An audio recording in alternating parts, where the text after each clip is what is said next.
front mic. Thank you, Kevin.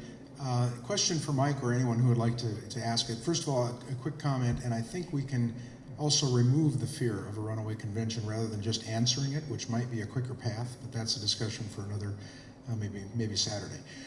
My question is, Mr. Farris, you mentioned earlier, you ticked off a number of examples of how you propose or you would argue, and I agree with you, that the Constitution is currently not being followed.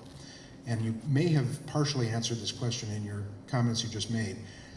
What is to say that if we do what is being advocated and described here, and I've been working in the trenches on some of these ideas for a number of years, that the Constitution, the changes this convention makes to the Constitution will indeed be followed, and what mechanism do we have, other than the court, if there is one, to ensure that they will be? The greatest thing that we can achieve out of a convention is if they mess it up again, we call another convention. And if they know that this is a realistic process, that the states can correct Washington, D.C., if they abuse it, we just keep calling it. So if the Supreme Court messes up, okay, let's abolish it. You know, if they're going to ignore the Constitution, we abolish the Supreme Court and figure out some other way to settle the disputes. And so we have to validate the power of the states to control the federal government. That's the biggest accomplishment of all. And if we do that, we will scare Washington, D.C. to death. And I think that they will not be nearly so cavalier to go and abuse their power once they realize that this threat is real. Professor Nicholson.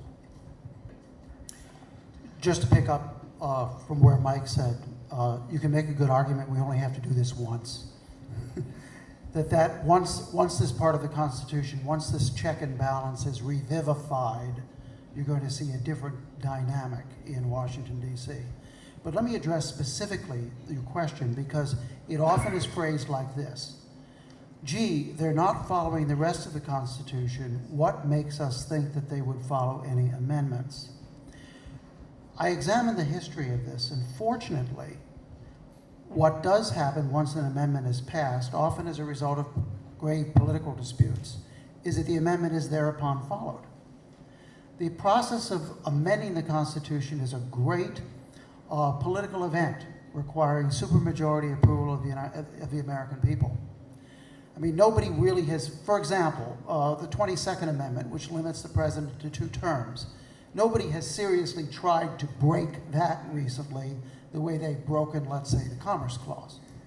So no provision of any law lasts forever, and it's always subject to erosion and breakdown. But generally, the history is pretty good. A corrective amendment gets passed, and we've had a number of such corrective amendments, and they tend to be honored for maybe 100 years. That's a pretty good investment. One final quick